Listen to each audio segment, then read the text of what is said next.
nas mãos, perto dos olhos, dentro do coração. É a palavra de Deus que queremos partilhar nesse dia de hoje. Você já achou aí? Apocalipse, capítulo 19, Apocalipse 19, 19 e 20. Aí fica faltando pouquinho para nós encerrarmos, então, este nosso estudo da palavra de Deus aqui do livro do Apocalipse. Vamos lá, então? 19 e 20. O que diz, então, a palavra? E vi a fera reunida com os reis da terra e seus exércitos para combater contra o que estava montado no cavalo e no exército. A fera, porém, foi aprisionada junto com o falso profeta, que realizava sinais a seu serviço, enganando todos os que havia recebido a marca da fera e adorado a sua estátua.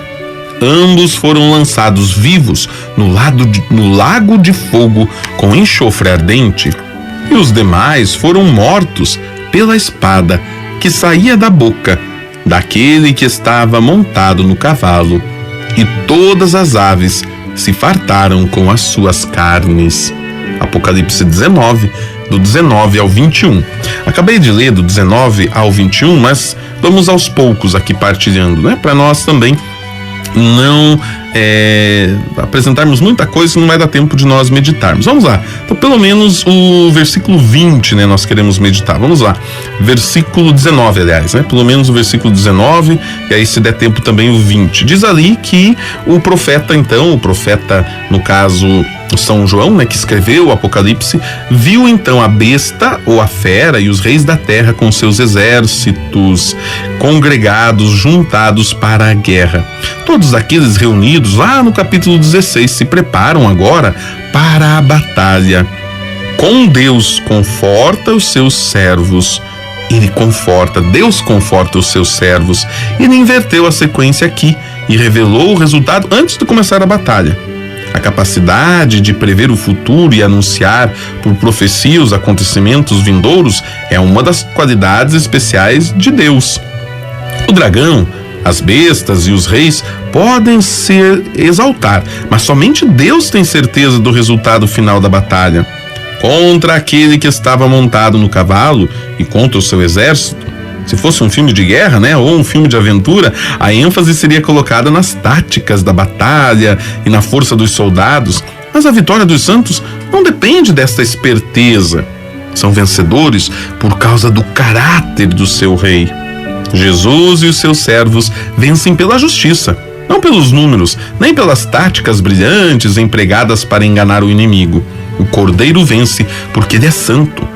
Os pré-milenaristas enfrentam mais um obstáculo nesse ponto. Para eles, Jesus queria estabelecer o seu reino na sua primeira vinda, mas não conseguiu por causa da rejeição pelos judeus. Mas foi o mesmo Jesus, santo e perfeito. As profecias vieram do mesmo Deus, que é unicamente capaz de prever o futuro. Qualquer noção do plano de Deus ser frustrado pelo inimigo vai contra os ensinamentos da Bíblia, que ele é, por sua natureza, acreditamos nós, santa e perfeita. O vencedor, quem é? É Jesus o vencedor. Os fiéis participam da vitória porque recebem o benefício do sangue do Cordeiro e participam também dessa natureza dele. Por isso, nós vamos aí para o versículo 20, que fala que a besta foi aprisionada, com ela também os falsos profetas, e eles são lançados todos vivos neste lago de fogo, diz a palavra de Deus. Mas a besta, ela é aprisionada, e com ela o falso profeta. Também os sinais feitos diante dela seduziu aqueles que receberam esta marca da fera, e eram os adoradores da sua imagem. Os dois aliados do dragão, introduzidos no capítulo 13, lembra? A besta do mar e o falso profeta, a besta da terra, que induzia as pessoas a adorarem a besta, são tomados pelas forças do Cordeiro. Foi comum, nas guerras, tomar os reis ou os comandantes como prisioneiros e levá-los para o cativeiro, ou para serem executados diante do povo vitorioso. Já veremos o destino desses líderes ímpios. Os dois foram lançados vivos dentro de um lago de fogo que arde como um enxofre. O lago de fogo é mencionado somente no Apocalipse. Lá no capítulo 20, também no 10 e versículo 10, versículo 14, versículo 15. Desses versículos aprendemos que é o lugar do tormento. É o tormento perpétuo das duas bestas, do diabo e daqueles que não são achados nos livros da vida. A morte e o inferno, o chamado Hades, também são lançados neste lago. Enxofre sempre representa castigo e destruição que vem de Deus. A destruição, porém, não significa cessar de existir. O tormento deles continua pelos séculos dos séculos. E aí nós vamos vendo a vitória de Deus, que é certa, a vitória do nosso Deus, que é todo-poderoso.